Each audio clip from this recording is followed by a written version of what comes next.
secondary snow belt, even a little bit further south than that. Think Medina, even Summit County. So that's what we're going to be watching through the day. This is what we're looking at right now. Despite the sunshine in Oberlin, look at the other side here at 271 at Chagrin Boulevard. And again, we'll check in with some of our snow trackers too. But you can see there's roads that are there's some paths cleared for the cars on 271 at Chagrin, but traffic is moving very slow. When you get temperatures this cold with these blustery wind gusts around 50 miles an hour or so, it can just create what's called a flash freeze. It can create icy conditions, and the high winds and lake effect snow are going to be around through much of the afternoon and evening, and that can create whiteout or blizzard conditions. That's why much of the area is under a lake effect snow warning as we head through the afternoon into the overnight hours. So travel and power impacts are going to be the biggest thing we're looking at. Everywhere highlighted in pink is under that lake effect snow warning. This is where we're seeing the burst of snow right now. So most likely those near whiteout conditions in portions of Geauga County, Ashtabula, where there's several feet of snow on the ground, and some spots along the 90 corridor. I know they've brought down the speed limit over there in some areas along 90 on the east side as well. When the weather conditions get hazardous, ODOT will do that.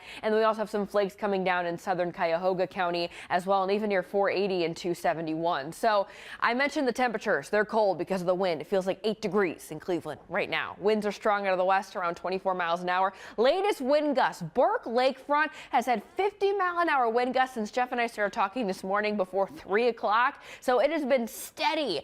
50-mile-an-hour winds. So wouldn't be surprised if we continue to see issues with some of the lights downtown, power outages, things like that, because it's tough to fix things when it's so windy out there. We've got gusts from 30 to 50 along the lakeshore, and then look through the day today as we head through lunchtime. We're still going to be looking at gusts pushing over 50 miles an hour, over 40 as we head through the early part of the afternoon. So it is staying breezy. It is staying windy. Now coming up, I'm going to walk you through the snow threat. We talked about the wind and the cold.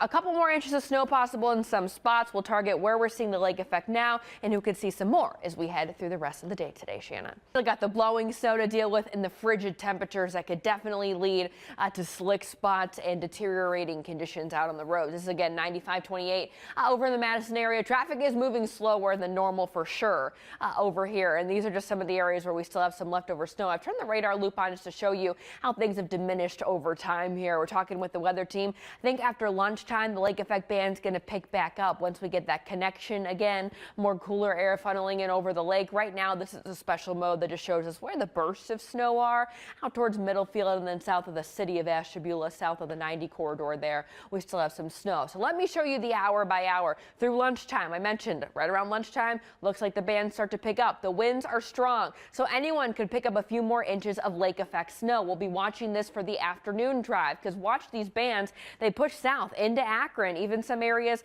getting a little bit of a Lake Michigan connection out in the Mansfield area. So really, I can't rule out a band setting up anywhere, and where a band sets up, that's where we could have whiteout conditions. That's what's going to cause, really dangerous conditions out on the roads because it'll be a super quick change. You'll be driving through roads that have no snow on them and then go into blizzard and whiteout conditions. So we'll be watching those through dinner time. Now, they're going to be very localized. So if you do have a flight or anything maybe that you're trying to catch and get out of here, the winds will be the only concern. They'll be gusting over 30 miles an hour as we get closer to 8 or 9 o'clock, but then things really start to quiet down. We do have a little bit of a lake effect connection that's trying to hold on, and to Erie and Ashtabula counties, I wouldn't be surprised if we pick up an additional few more inches in those areas because lake effect doesn't like to turn off when it's supposed to. So something to keep in mind here as we head through early tomorrow morning and things are still cold, and we've got a couple of lingering lake effect bands around before things just stay cold and quiet. So snow tracker, additional snow through 11 o'clock this morning